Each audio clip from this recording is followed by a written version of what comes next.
Homiladorlik vaqtida bachadon tushishi mumkinmi? Homiladorlik vaqtida o'zida bachadon tushmaydi. Homiladorlikgacha o'zi bachadon tushish holati bo'lgan bo'lishi mumkin. Albattaki homiladorlik vaqtida aynan homila bachadon ayolni semirishni hisobiga bu tushish holati yanada avj olishi mumkin. Va aynan shu savolga keladi. Homiladorlik vaqtida agar bachadon tushish holati bo'lsa, tabiiy tug'sam bo'ladimi deb so'raladi. Agar bachadon tushish juda og'ir darajalari bo'lsa, albattaki siz o'z muddatingizga yetib bormaysiz ham. Tezgina bachadon pastlagani hisobiga bachadon bo'yni ham ochilib ketishi mumkin.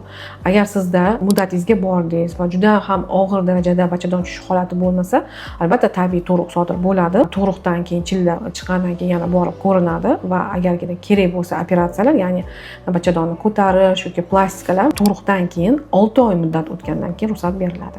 Bungacha bachadon tiklanadi, shishlar qaytadi, hind yo'llari ozgina yana qisqaradi, bachadon o'z holiga keladi va aynan qanchalik operativ yo'lni tanlash kerakligi aniq bo'ladi. Ko'p menga savol bo'ladi. Kesir kesishda qilsa bo'ladimi yoki tabiiy tug'ruqda qilib yuborsa bo'ladimi? Yo'q. Asli unaqa operatsiyalar tug'ruqdan keyin darrogina mumkin emas.